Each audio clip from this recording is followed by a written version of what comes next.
coming up. So tomorrow we have a top talk with me, and the topic is what it really means to be an outlier. On the 10th, we have a top advisor office hour with the former 24-year counterterrorism chief of the CIA, Rick Prado. And we're going to talk about mindset, discipline, and resiliency. On the 12th, we have a meetup in Central Florida. On the 15th, we have a legend series with entrepreneur extraordinaire, best-selling author Kathleen Griffith. She wrote this bestseller called Build Like a Woman. She's been interviewed by Oprah. She does TV stuff with Reese Witherspoon. She's an absolute amazing person. And on the 17th, we have a top advisor office hour with Heather Monahan. And I think we're going to be talking about mind maps. So that's going to be a ton of fun. For anyone who has not been on one of these calls before, this is the way it works. We're going to do a 30-minute fireside chat with Riley, and then we're going to open it up for live Q&A. So if you have a question, just put in the chat, hey, I've got a question. You don't have to write out what it is. And then we will let you ask your question directly to Riley. But what an absolute blessing it is to have Riley Tejcek with us today. Mark Holden introduced me to Riley, and she's just one of those people.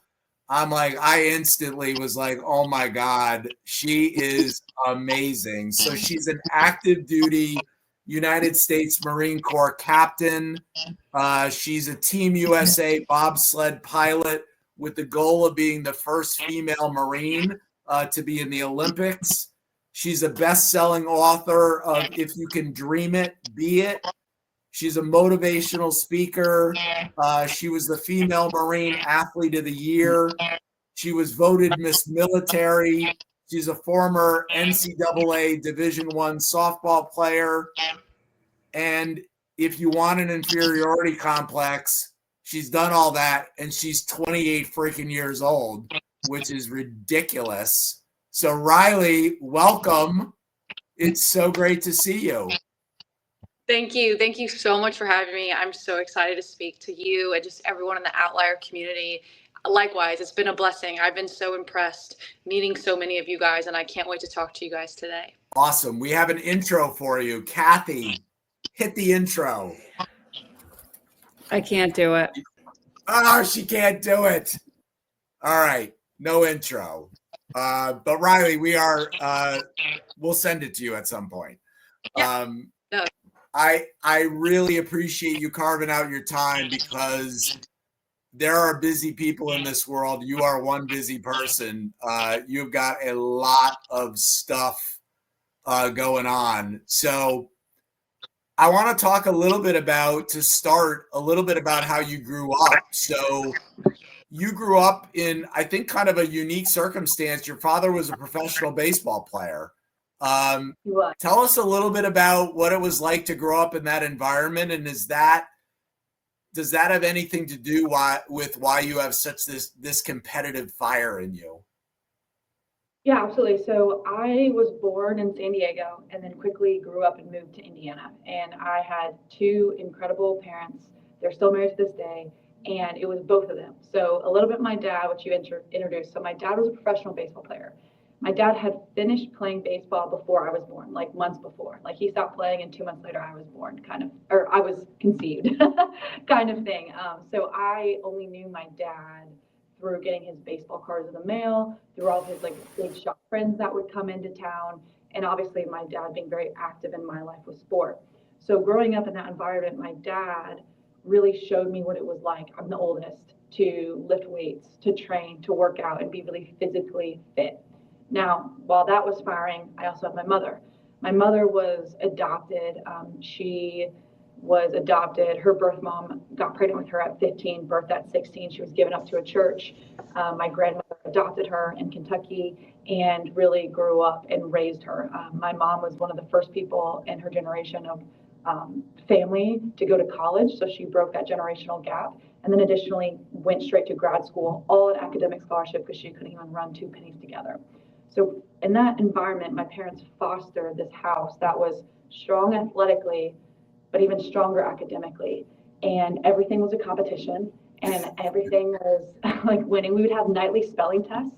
Like that was that important, but we made it fun. We made it a game. And I think that parenting style of really narrowing in academics first, but being able to be athletic and feel beautiful as a woman. My mom always said it's great to be pretty. It's more important to be smart. That's how you're going to get ahead and successful in this world. And that's what I truly believe was the culminating factor that fostered my youth that led me to be successful. I love it. So did you ever dream, you're a D1 softball player at George Washington.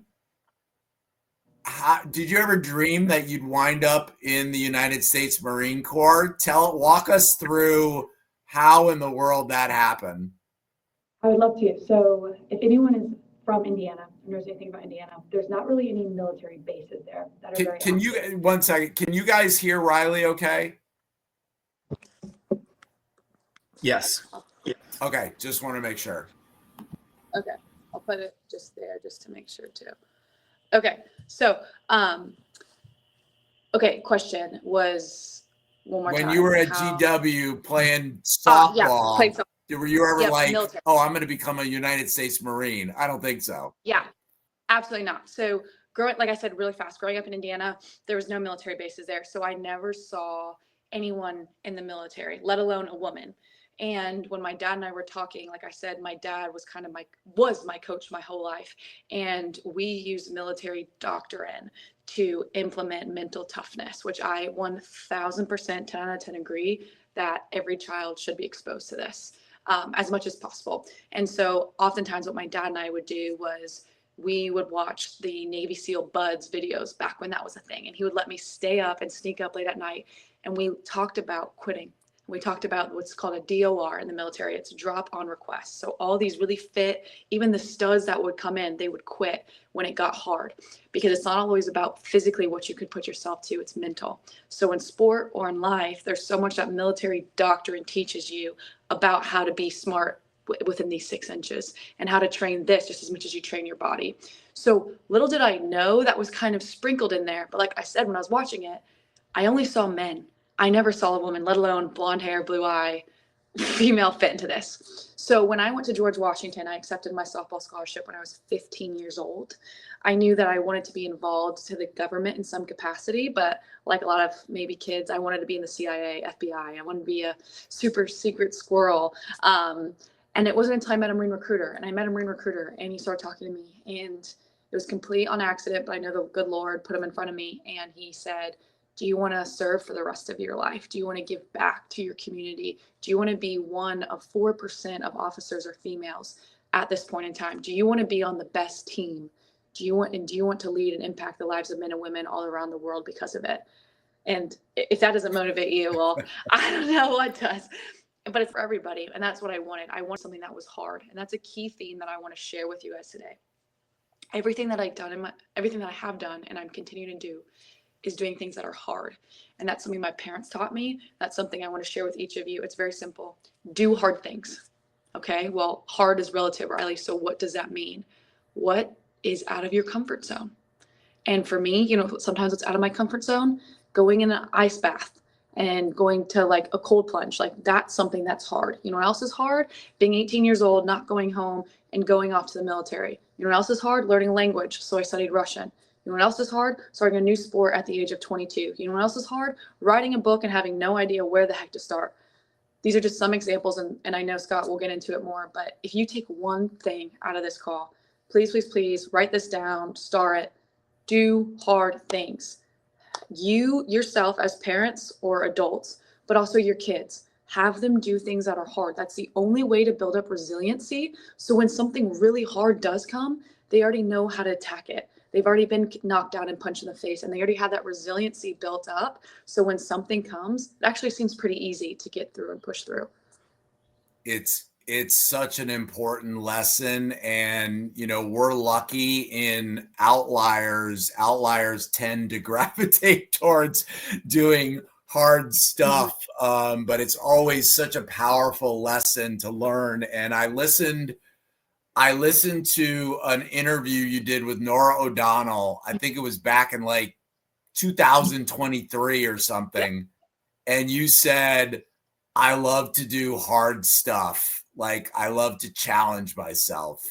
Yeah. And, that puts you in a very, very small group of people, because we are people that seek comfort and ease and, the slightest inconvenience or inclement weather or whatever stops us from doing a lot of stuff. But all of the growth that we have in life is from doing hard stuff. So I really appreciate that.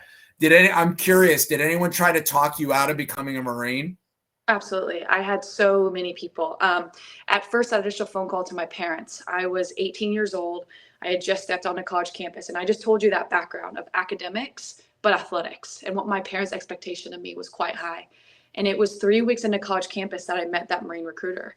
And it was in those 3 weeks that I called home and said, hey, I'm not coming home this summer. I'm going to go to officer candidate school. I'm going to go to boot camp for the military, for the Marine Corps. And my dad and mom kind of had a panic attack, and they were like, this is a phase. They're like, it's a phase. She won't want to do it, and my dad's like, can you focus on being all freshman of the year and, starting as a freshman, which I was at the time. My mom's like, can you do your academics, please? Like, can you get that 4.0 GPA from George Washington? Can you excel? And I was able to do all three of those things. But I also had people outside of my family, outside of people that I loved, reach out to me and was like, hey, the military is not a place for women, let alone the Marine Corps, or, and I share this openly. I even had some people come to me and tell me that I was going to be sexually assaulted if I joined the Marine Corps for deployments and stuff such as that. And so that's another theme that I love talking about so much is fear and the concept of fear. Fear exists everywhere. None of us are immune to fear. None of us have that kind of awkward feeling when whatever it is that scares you, maybe it's public speaking, maybe it's spiders, maybe it's heights, maybe it's putting yourself out there and like attempting to fail. Whatever that is, there's fear ingrained in something that we do. And it's not the lack of fear that creates resiliency or fortitude. Fortitude is my favorite word, and fortitude talks about that despite the fear that exists, you continue to go onward. And so that's what I did, and that's what I continue to do. And praise the Lord that my parents and everyone around me, my tribe, geared me up for that moment from doing hard things, is that I took that fear that not only my closest people were telling me, but strangers, like real fear, like no one wants to feel like they could be sexually assaulted. And I took that fear and I turned it into fortitude. I acknowledged that it existed. That was in the back of my mind, but I continued and I forged on anyway. And I surpassed that because I would never be where I'm standing today if I wouldn't have taken that step forward. So reflection, right? Scott, you're asking me questions and I want people to reflect on themselves. What fear is paralyzing you right now? What is it that you're scared of? What is it that is keeping you in that comfort zone and taking that step forward? Where are you lacking fortitude? And it could be in anything. It could be in having a hard conversation with a loved one. It could be talking to your boss about getting a pay raise. It could be venturing off and doing something you've absolutely never done before. It could be something as extreme as running a marathon or hiking Mount Kilimanjaro, or something as simple as I want to start waking up at 5 a.m. and going to the gym. And wherever you are on that spectrum, there's so many types that people are like, well, this isn't scary as this, or this isn't scary as this. It's like comparison is the thief of joy. Okay. So whatever your fear is, that is real. And I can empathize with that fear. And just because your fear may not be like mine, going 80, 90 miles an hour down a bobsled track and I end up on my face and I could literally die from it, that doesn't mean that your fear of public speaking isn't just as valid. So all that to say, reflect. I know you guys are going to ask me questions, but I want you to ask yourself this question is, what is holding you back? What fear is crippled into your life and creating chains that is preventing you from walking into the path and doing something you've always wanted to do? Where are you lacking fortitude? Are you sure you're 28, Riley? I What- promise. You can see my birth certificate. Tell us what do you love about the Marine Corps? I love the Marines, and I'm going to tell you a little bit about them, why I love them so much. We are a group of uncommon folk that a lot of them experience a lot of hurt or trauma in the enlisted ranks. A lot of people come when they're 18, and there's a reason why they join. Yes, people love their country, but sometimes they want to be the first one to go to college, or they're escaping some trouble back at home, or fill in the blank. And it's taking, similar to Outliers but in a different way, uncommon folk and coming together for one common purpose. And that common purpose is serving our great nation. And it's incredible when you see someone like me compared to some of the people I work with. And there is nothing that is similar about us other than our love for the United States and wanting to continue to charge forward. That's what I love about the Marine Corps. Meeting people that are so not like me, that I would probably never talk to in a work environment, but we come together for one common cause. And there is no quitting. You don't get to quit your job. You sign on for a commitment and you have to see it through. And I think that's something special. There's not a lot of groups that have that. You can't just not show up the next day. And you don't just have a 9 to 5. You show up when the job needs to get done and you go until it finishes. And when I was in Iraq, it was so special to be with the Marines because we are the best. And the way people saw us from other nations, 26 other nations, was impressive because that's our mantra. We're disciplined. We're uncommon folk coming together for a common purpose and continue to push forward in the fight together. And it's the best team I've ever been a part of. No, I do not make as much money maybe as I could doing other things, but I'm wealthy and rich in experience and relationship and in purpose.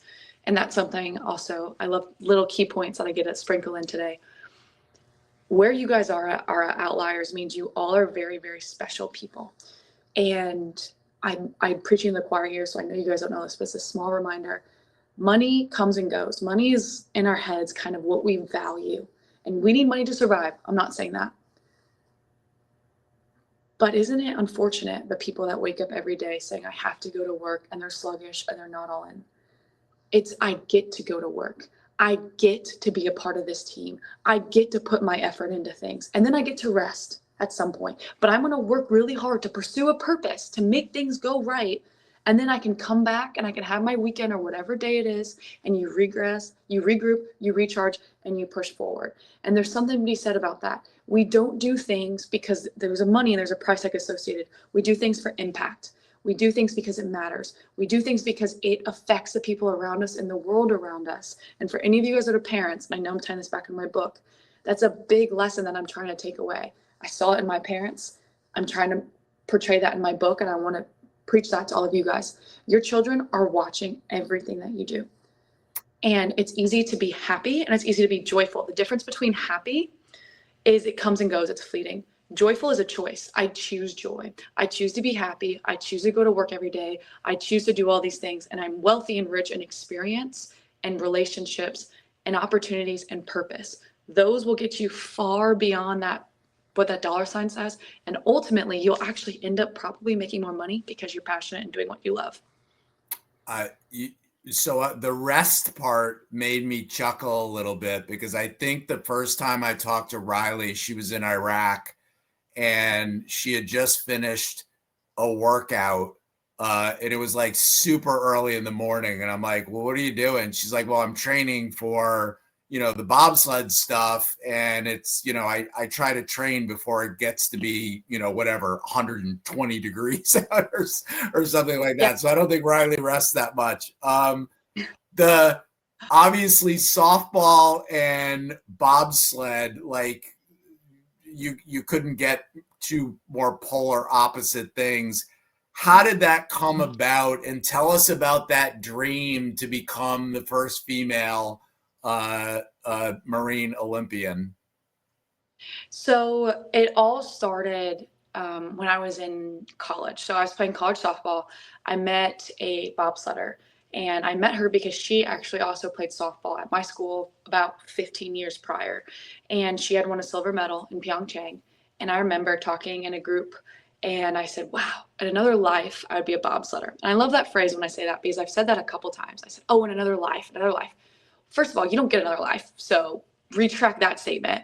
But second of all, it was something that started making my heart jump a little bit and beat a little bit faster and get a little bit chills and sitting on the edge of my seat, right? And I'm perked up a little bit and my ears a little bit closer. And we each have all of those desires. There's something about each and every single one of us that makes our heart just pound a little bit more, that makes our hair on our arms stand up. And I don't know what that is for you, but for me, hearing about a sport where it's gritty, you lose money doing it, but you represent your country. There's all these factors that prevent people from wanting to do it, right? It's cold. You're traveling 7 months of the year, and it's just hard. Like, it's hard. That's why I wanted to do it. I was like, I want to see where my ceiling is, and I'm obsessed with doing this. Here's where I think my limit is. Okay, how much further can I push it? And can I push it? And can I push it? And at what stage can I not go any further? I won't know unless I try. So for me, it was walking in and taking that bold leap of faith. Big message theme of mine is being bold and courageous. That comes from Joshua 1:9. It says, have I not commanded you? Be bold and courageous, for the Lord your God is with you wherever you go. And so I put myself out there. I called the coach. I tried out for a team at the age of 22, 23, a sport I've never done before, a sport that you go 90 miles an hour down ice hill, you get concussed, you run on your head and your shoulder if you crash, you get 3rd-degree ice burn. Some people never come back from it. Broken limbs, missing fingers, like all the things. And that scares most people. And that fear, like I said, was there, but it was going forward and doing something that was hard and different. And it literally just started with one step at a time and one step at a time. And I call it just moving forward. I didn't know now that I would be ranked top 25 in the world, have competed in 2 world championships, and have done all these things in a sport I never done. But I just kept taking one step forward. I kept showing up for myself. I kept putting effort, and I kept trying. Now, it didn't mean failure was not there. Oh, trust me, I failed more times than not. But I tried so many times that I finally started hitting success after success after success. And what I loved about softball and what I love about bobsled is it takes everything that you have in the moment. That I have to be so disciplined, that I have to be so present, that my mind can't be anywhere else but where I am right now to execute the task that's in front of me. And that takes a level of precision and skill that not a lot of people have. And it's about getting 1/100th of a second better. 1/100th of a second, which is so minor. It's insane. It's faster than a blink. And so it comes down to doing all these little things right, which again goes back to discipline, which is what I thrive. Can I be disciplined enough to do all these little things right to find out a way to be successful? So I sit here telling you, the dream was never, when I was growing up, to be a Marine, and it was never to become an Olympian. It evolves, and I call it pivot. In the Marine Corps, we say pivot, right? Pivot this way, pivot this way. I had an idea, I had a path, and I pivoted. And I'm going here, and I pivoted. Okay, now I'm going here. But I'm always going upward and onward and chasing my dreams and my goals. And I'm very vocal about it. So that's something number 2 I want you to take away is vocalizing your goals and your dreams. Most of us have this desire in our heart. You already know what I'm talking about when I say something that makes your heart pound a little bit more, your arms, hair stand up a little bit taller. It's just people don't, one, keep the fear in, or if you accept that fear and you want to go forward to it, you don't vocalize it and say it out loud. There's so much power in outwardly expressing your goals to your loved ones, but also strangers. By the time you say those things, it now becomes something that you now have to do, or you at least have to pursue. For example, no one on here wants to be friends with someone that's a liar, that doesn't show up on time and isn't there when you need them, right? No, none of us want to be friends with someone like that. Why do you do that for yourself then? Why do you say you're going to do something and you don't do it? Why do you not meet your time hacks when you said that you were going to? That's why you don't like yourself. That's why you're not progressing, because you're not even someone that you want to hang out with. So what I mean by this is if you say you're going to do something, say it out loud, and now you have a commitment to that. Now, I have told you all, I want to be the first female Marine in the Olympics. Does that mean that it's going to happen for me and that all of a sudden, because I said it, the world's just going to grant that to me? Absolutely not. But it's the pursuit of excellence. It's that pursuit of going forward, putting myself out there and giving myself a chance. You will never succeed if you don't move forward and try to go into that. And so what I mean by that is, heck yeah, do you think I'm scared? All of the people that I've said that to, what if I'm not on that Olympic team? Then what? Am I a liar? No. Because I went for the pursuit, and the pursuit is what people can stand behind and cheer and support me. Because I tell you right now, None of you on this call knew the difference of whether I was Olympian or not. None of you knew on this call if I was a world champion or if I participated in world championships, because it doesn't matter. The result is still the same. It's getting there. It's the pursuit of it. And it's a success that comes along the way.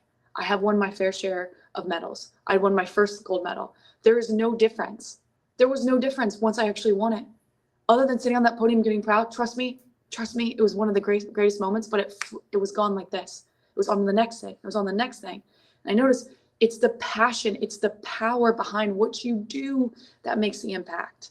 It's not the awards and accolades that make you have leadership or power or a message that someone wants to share.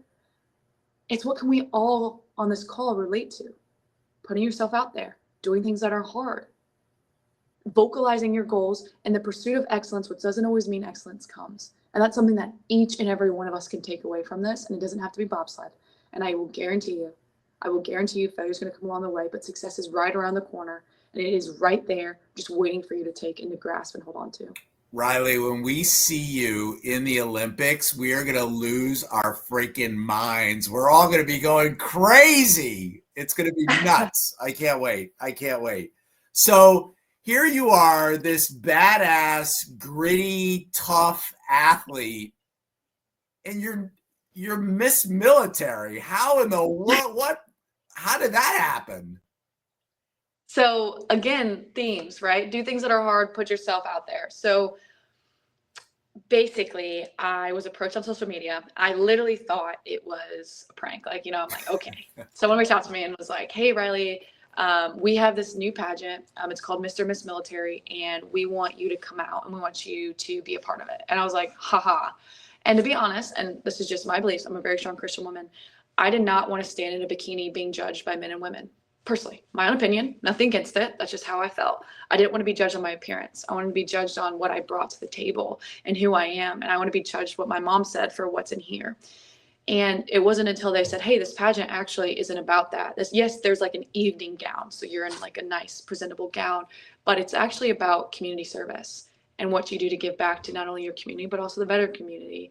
It's also about your leadership and your work ethics and how you see problems in the military and how you attack it. So as I started to hear more and more and more, it was a pageant, but it wasn't of beauty of outward. It was beauty of inward and what your heart decides to do. So I talked about all the volunteer work that I have done, but I chose to do that. Normally I like to keep close. I believe in tithing 10% of my income. I believe in giving back to not only my church, but the people around me, and to do things to give. And you can give your money, you can give your time, and you can give your effort. And those are three things that you can always give to people if you don't have some certain things to give. And I got to talk about that, and I got to show my talent, which was bobsled, which I won't lie, I think that was a little hard for the other people to compete with. But I got to show all these things, and I put myself out there. I don't walk in heels very often. I don't know if you can see this. I literally am in my Marine Corps uniform. I have military boots on. Like, I am not, like, I like to dress up. I put my hair down, don't get me wrong, but I'm not like a pageant-y girl. But it was doing something that was hard. And what was the most rewarding experience about that was wearing a crown and walking around a military base at an air show. And some little girls being like, Mom, it's a princess. And I got to go up to them and I'm like, actually, I'm in the Marine Corps. And here's my crown, and let me put it on you, because I just now empowered you that you can be a princess, you can be feminine, you can be in the military, you can be an athlete, you can do things that are hard. And that is what sparked my children's book. But it wasn't about winning the title.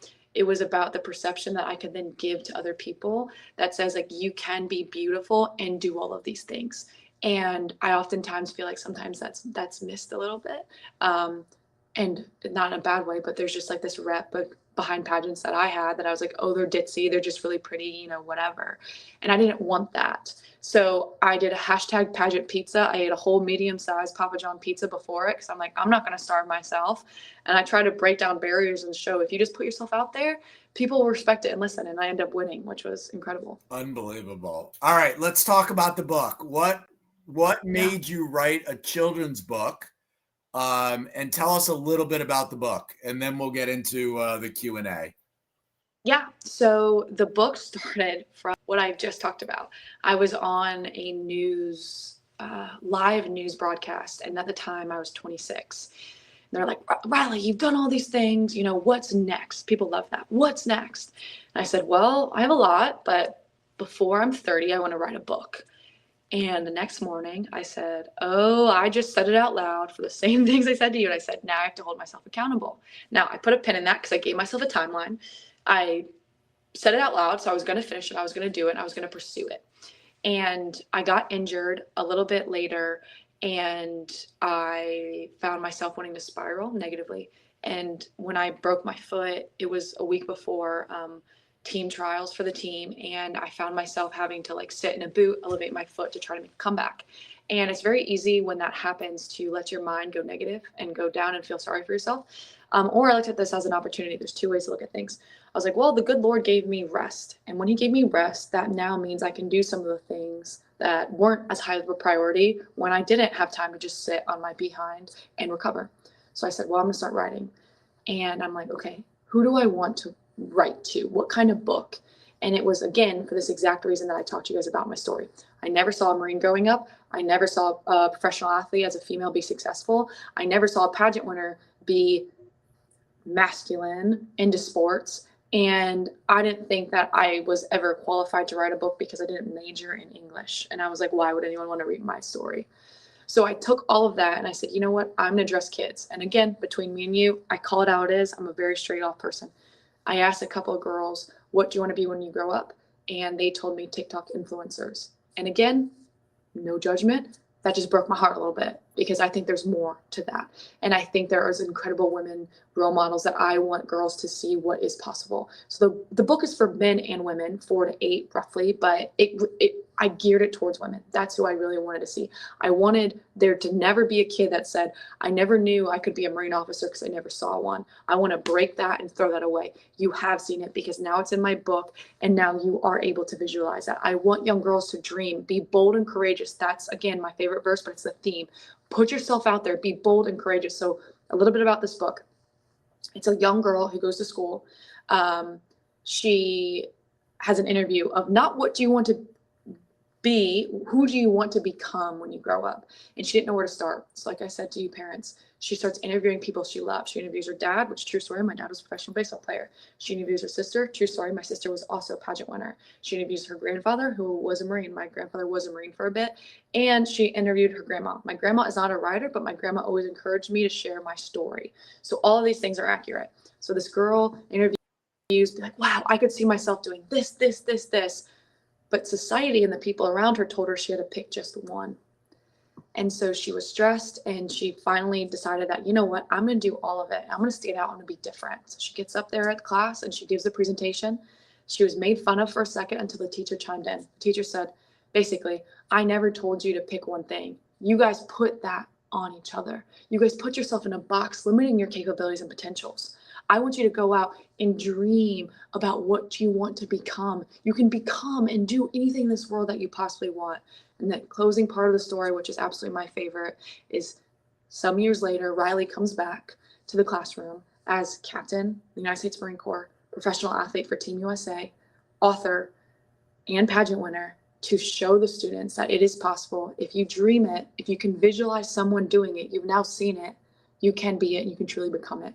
And it's a story that I'm obviously very passionate about, but I think has a lot of parallels that I want kids to read, a lot of little themes that are in there. And I'm hoping that, honestly, it impacts kids just as much as it impacts parents. I want parents to read it with their children and to be like, wow, my kids are watching everything that I do.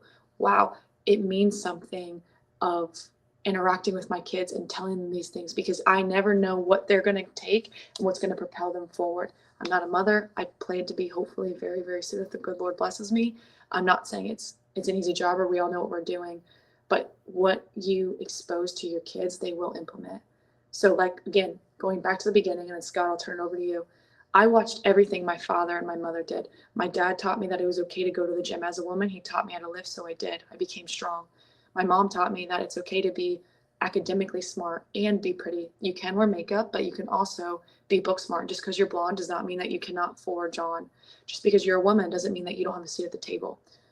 Just because you're 5'7" does not mean that you cannot continue to be professional athletes. You might not be the biggest, you might not be the strongest, but you have the willpower and resiliency to push on when things come at you hard, and talent cannot surpass you when that talent doesn't work hard and you outwork them.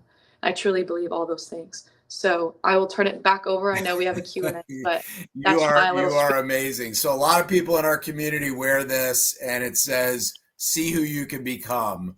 And I just think it's such a motivator because, you know, the world tells us, oh, you can only be this, you can only do that. And that is just absolute nonsense. I think we have to dream about who we can become. All right, Riley, you ready for some questions? We're coming out of the gate strong here because we're going to Spain to a two-time Olympian and an Olympic gold medalist, Joe Jacoby. Joe, you are up with Riley.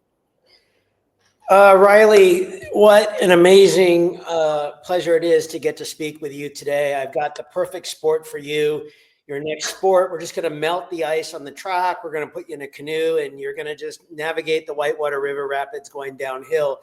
That was my sport. And for another time, I'll share my story of how I opted not to go the military route. But a really quick question that sets up my question.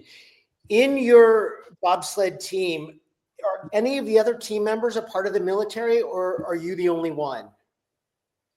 For the most part, I'm the only one, and I'm the only one that's not in what's called WCAP, World Class Athlete Program. So I was the military first and then bobsled. So the military has strict rules. I can't be gone more than 30 days. I'm the only Marine to do it. Some of the other athletes weren't able to make a living and wages, so they enlisted into the Army, but they don't actually serve in a way. Like, they are representing the Army, but they're not like me right now working and having to do all of the things. But by the way, I wanted to also say to the Outlier community, because you're an amazing speaker, and I think this really may have floated out, but I heard it. I finished my Olympic career with credit card debt from training expenses. I heard the same thing from you. I don't think people realize how many Olympians, when you're watching the opening or the closing ceremony, how many of the athletes are in that situation. It sounds like you might be the same. So maybe we can speak to that. But here's my question for you. I guess what I'm curious about, and you know, you're an amazing representative of the Marine Corps. When you look at the athletes that are not a part of the military, what do you feel like you might be missing out on? What do you feel like if it could be better for you, what would that look like in, you know, that you see the non-military elite athletes get that you don't have access to? Like, what would make that Olympic pursuit better? So I'm going to give you a two-part answer. The first one would be, what would be easy is if I didn't have to train as a Marine. I didn't have to do 12 pull-ups, run 3 miles in 21 minutes, and hold a 345-minute plank that I have to do here in about 30 days as my physical fitness test, because that, from a physical standpoint, does not complement bobsled training of being very strong, very fast, like a cheetah. It's like a gazelle versus a cheetah, okay? They both require you to be physically fit. They're completely opposite in butt heads what they require of me. However, I'm going to answer that with this. I had the option to go into that program and leave the Marine Corps and join the Army, and I said no. And why I said no is because I sacrificed and I gave so much to be here for the Marines. I want it hard. I don't want the easy route. If anyone's going to do it, I will do it. And I will prove that it is possible. And there is something to me of, no, it's not easy. And yes, it causes injury and it causes my brain to just like, but it's that route that no one else would take. It's that route, it's that easy option that's right there. That's all I have to do is walk through it. And I refuse, not because I'm stubborn, but I refuse because I want to stand for the women in the Marine Corps to show that. It took a lot to earn my Eagle, Globe, and Anchor, and I would never trade that in to pursue athletics when my commitment initially was raising my right hand and swearing to defend and protect the Constitution of the United States wearing the Marine Corps uniform. So if one has to give, which I oftentimes kind of get asked this as an athlete, you know, the Marines will always come first. Did we lose Riley? Did we lose her? I think so. Yes, we lost her. She'll be All right. right. We'll see if she comes back. She's dropping bombs. Yes, she is. Wow. Oh, I think my I'm back. goodness. Yeah. Riley, you're back. Okay, sorry. The Marines always come first. And so it's about priorities. And so not a lot of people understand that. But that's why I took my deployment from May to November, missed part of my season. The Marines deserved it. And I would give anything for them over my own athletic pursuit. Very cool. Thank you so much. Happy to talk and help you in any way if you ever want to chat a little bit more. Yeah, thank you. All right, we're going to Jared in Philadelphia. Hey, Riley, we're so grateful for your time today. Thank you for your service. So one thing I noticed is between D1 softball, bobsledding, Marines, these are all activities where you have to put a lot of trust in your team members and you have to make very quick decisions under a lot of pressure. So what type of advice would you give to the people who are trying to find ways to improve their performance in stressful situations? Keep putting yourself in them. I know that sounds really silly and simple. The only way is to continue to do it, continue to do hard things and create a stress that actually you can manipulate. So that's what we do in the military. When I go to pre-deployment training, it's a controlled environment of outwardly putting stress on me to see how I will respond, to learn from it. So when it is stressful and it's life or death on the line, or in bobsled, it's, hey, win or land on my head and get concussed, I'm ready to go. And it's by doing little things. You don't always have to put a bunch of stress on yourself constantly, but you have to know how you operate it. And sometimes I think there's this wishful thinking that it's like, oh, it'll be fine. Once I get there, it'll all be good. And it's like, And in the Marine Corps, we sometimes piss poor preparation leads to poor performance. And you have to have proper preparation. So the only way to get better in stressful situations is to continue to induce your life and see how you respond, and then take those lessons and learn from it in controlled environment. So when it's out of your control, you know that you can respond appropriately. And the best way to do that is to continue to do hard things. I know that sounds crazy, but it's so simple. And I think that's why there's this big rush of people that are like into cold plunging now and all these other things. It's like making yourself uncomfortable and inducing stress on your body and seeing how you can be cool and calm. That's awesome. Thank you so much, Riley. All right, we're going to California, one of my favorite guys, Riley. So Robert Hamilton Owens was a PJ back in the day, so Special Forces for the Air Force. At 66, he ran the world marathon, 7 marathons, 7 days, 7 continents. When he was 72, he rode 43 days straight across the Atlantic Ocean to raise money for veteran suicide. He's kind of an interesting guy. RHO, you're up with Riley. You're up with the person you were 60 years ago. I'm kidding. 50. Riley, it's really good to hear you talk. Hey, a couple questions. Number one, you're captain. What's your goals for major? Yes, I will be on board in 2 years. I plan on being one of the first selected as well in the top 100 and wearing that rank, being one of very few women that are in the field grade officer in the Marine Corps. And how many years of service do you have? I have 6 years active duty so far. Oh, that's great. You know, you said something about, wonder what my ceiling is, or Goggins would say, I wonder if. What's your next goal, you think, after you get done with the Olympics? What would you like to do? I have 3 really big goals. One, I want to become a mother really, really bad. I talk about that. I think that there is a whole world out there that I cannot touch and talk to without knowing what it's like to be a mother, but having my own children, and I want to produce. And I think that is a big job and a big goal in of itself, a goal that scares me, and I'll admit that, but I'm going to push forward and get to anyways. There's no right way to do that. Number 2, another big goal of mine is to enter public speaking more. I love speaking more than anything. I'm actually doing it as I'm moving into the recruiting role for the Marine Corps, but I also want to do it on my own terms. Yes, I want to bring people to the Marine Corps, but I want to impact as many people as I can, in particular our youth. That's somewhere where I really, really want to tap into and talk with them about what their next steps are looking like and where they're trending in life, because I don't necessarily love what I'm seeing. And number 3, I want to continue to write more books, whether that's in the children's realm. I kind of want to see how this is going to be perceived, but I also eventually want to create some adult higher books, especially some that have to deal with my Christian faith, talking about some devotionals and how to piece those 2 things together. Wonderful. I'm having a lot of fun listening to you, and you have a big ceiling. It's way up there. You won't have to see it for a long time. And so I'm going to have fun just watching you. Remember when I rode across the Atlantic, there was a Navy SEAL four guys that came motoring by this destroyer, and we were by the destroyer, and they said, we're chasing this Irish helicopter team, bunch of pilots.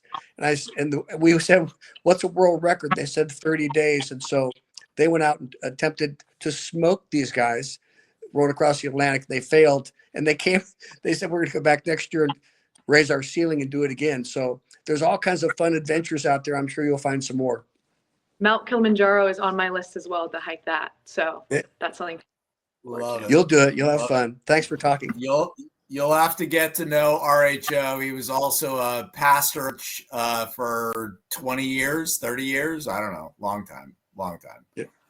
All right.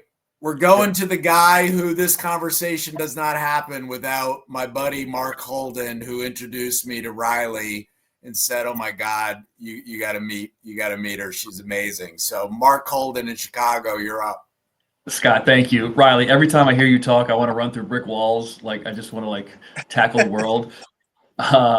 Just real fast on your book, which is phenomenal, by the way. I have a question for you. So it sounds like you might have had some supply chain issues and getting this thing printed and sent out. I pretty much convinced everybody in my office to order a copy.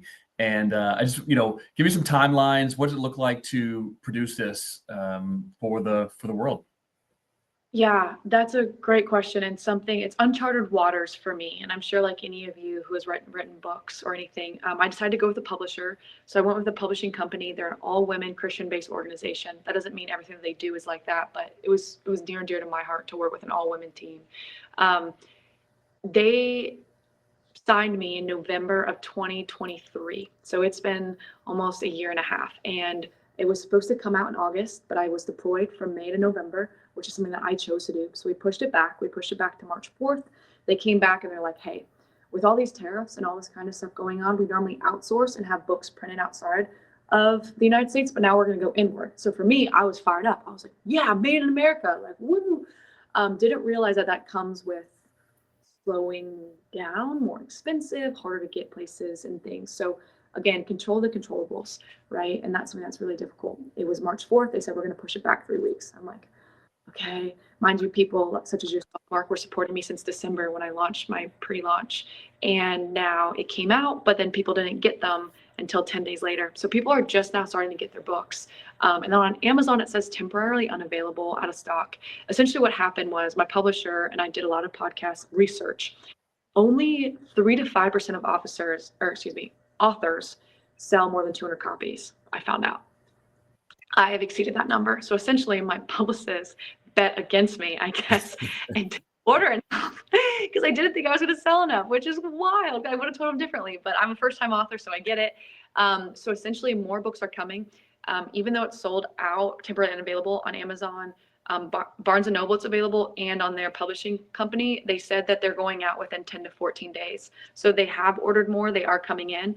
But what I prefer now is I went ahead and I ordered 100 just for me that I can sign. So if anyone on this call wants a personal signed copy, what I'm doing is I had to buy them all from them, but then I'm basically like reselling them out, signing and writing personal messages, because I think that's more important and more fun anyway. So sorry, Mark, I know you didn't get that, but anyone else going forward that wants to do it. And then again, wrapping this up to what we talked about, and Mark, thank you for leading me into this. There are some things that are just absolutely out of your control when you enter new places. And there are things that you absolutely cannot pinpoint and do everything that you want. You have to remain flexible. You can't let that stress, that's unnecessary stress.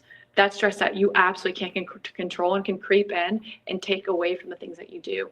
Be honest, keep your men informed. That's something we say in the military. And number 2, continue to stay positive. It sounds so much simpler than not, but I was getting stressed a little bit from people being like, where's my book? And again, keep them informed, be honest with them, and 2, say, have a positive approach. I promise it's coming. Here's something that I can do, customer service, all the stuff. So yeah, if anyone has dealt with that and has any fun feedback that they could give me, I'm open ears, but this is a new uncharted territory, and I'm still learning right now. All right, we got 2 more questions coming. We're going to one of our favorite collegiate swimmers, Maggie Brady, and then we're gonna end with Kyle in Iowa. So Maggie, you're up. All right, thank you, Riley. Thank you so much. Your story is so inspiring. One question for me came up earlier. You talked about how important it is to keep moving forward, taking that next step. And I guess my question for you is, at any point, aside from the physical injury you described, but just in the normal cadence of life, did you ever hit a moment or a season where you were kind of called to be still? And I guess, did you ever face that, and how did you navigate through that? And I guess just, because I feel like I've gone through different seasons, or maybe a season recently, where I just felt like I was pulling back a little. And it wasn't to say that these goals are not going to happen, but it was just being okay with a season of rest and maybe receiving. Have you dealt with that? And do you have any advice? That's an incredible question. I love the depth of that question. And I know I'm a little bit crunched on time, so I'll make this quick. What most people don't know about me is I went through a really tough divorce. I was married to another Marine. We were married for 4 years, and he was unfaithful to me for 3 of those years. And it was really, really tough. And I feel like not only physically, because I felt like I wanted to vomit every 5 days, I mentally and emotionally got punched in the gut. And I felt like, one, moving forward was very difficult. Getting out of bed was very difficult. Talking to the Lord was very difficult. Being positive, smiley Riley was very difficult 24/7 because I was putting on a facade. The Lord called me to be still in those moments and to inwardly heal. And healing only comes when you spend time with yourself and not running away from your problems or by throwing more things on your plate. I only know that because I did it. When we experience grief, tragedy, mourning, any of those things, because that bad thing's right around the corner, you rely back on your foundation. And my foundation was rooted in Christ and rooted in family, but I had just lost my family. And what did that mean going forward for me? And so I had to be still. I had to stop. I had to take a step back from some of the things that I was navigating and wanted to achieve. And I had to focus on finding myself and loving myself and healing myself, which meant time away from people, time away from my phone, a little bit of drawing back. I was still in the gym, but my workouts didn't have the same intensity because I didn't have it in me. And the one thing I will tell people, and I say this all the time in my testimony, I didn't want to get out of bed. I was broken, but I kept moving forward. It wasn't easy. Sometimes moving forward meant other people walking alongside me and taking me there with them. But I had to keep going, and I had to keep fighting that. And day after day, it got a little bit easier. Some days I went 5 steps back. I just kept moving forward, which ultimately led me to heal myself, which means I can talk about it. And now I want to help women who are divorced realize that they are enough and that they are seen and they are valued and there's nothing wrong with you. And to create and foster love where there was a lot of brokenness. Oh, thank you for being so vulnerable and authentic. Appreciate it. Thank you. Incredible. Kyle, you're a cleanup hitter, my friend. Kyle in Iowa, you're up. Thank you. Thank you, Riley, for being here today. Great listening to your story. Thank you for your service. I'm also a native Hoosier, so I'm familiar with where you grew up. My question is around book. I am an author in progress. I'm getting close to being done. Just finding the time to actually put it to the finish line. But my question to you is, you've done it, you're published. What did you find out at the end that you wish you knew at the beginning? I wish at the end that I could have, actually, here's what I didn't know. I didn't know the tears that were going to come out of my eyes the first time that I saw a little girl reading my book. And going through a year and a half, which I'm sure you're getting there. It's been a long time. It's been a long time coming. There's been a lot of setbacks, a lot of stuff that was out of your control. A lot of questioning yourself on, is someone even going to read this? Is this even going to impact people? Am I going to hit a bestseller? Because that's the expectation of us, right? We're outliers. None of that matters besides for impact. If you can impact one person, you can change one person's life, it's worth it. And so what I will tell you is, don't get caught up in the numbers of sales and trying to hit the masses. Go for impact. if you can touch someone's life and you can change their life by your story and what they read that you wrote, that is divine intervention, in my opinion. And it wasn't until I had a little girl I'd never met before. She was the first person that I got a book with in New York. And her mom texted me and said that she went home that night. She read it 3 times to her dog, 2 times to her family before bed, and was school with her the next day. And it brought like tears to my eyes, like ultimately tears, when I'm looking at, oh my gosh, there's more delays. People aren't getting their books. People are coming at me sideways about not getting it. I wish I would have known starting off. It's not about numbers. It will come. It is about impact. And once you impact and you feel that one person's life that changed, it is forever worth it. And there is no money, there's no price tag, there's no profit that will mean more to you than someone loving what you did and impacting their life going forward. Thank you. Unbelievable. Ladies and gentlemen, Riley Tejcek, that was a masterclass. Unbelievable. Thank you for pouring into this community. Thank you for being a friend. Thank you for your relentless positivity and just what an inspiration you are. So I so appreciate you joining us today. What can we do as a community to help support you? Yeah, follow me on LinkedIn. It's free to follow and like. I think that's just how we build our community and support each other. I think that's awesome. Selfishly, if you want to purchase a book, even if you don't know someone that I can go to, let me know. I'm actually doing an event here on base, and I'm going to give some to military families. So if you don't have someone, you could donate a book for a military child. It is the month of the military child. So follow, it's free. Buy a book if you want or donate it. And lastly, if anyone is of faith, please just continue to pray that the good Lord continues to put me on this path and can allow me to continue to impact and touch as many lives as possible. I truly believe that this moment was prayed over and we're supposed to all be here together, and each one of you is here for a reason. Thank you for your time. Thank you for listening to me, and I hope you got something out of this. Riley, you are the best, my friend. Thank you so much.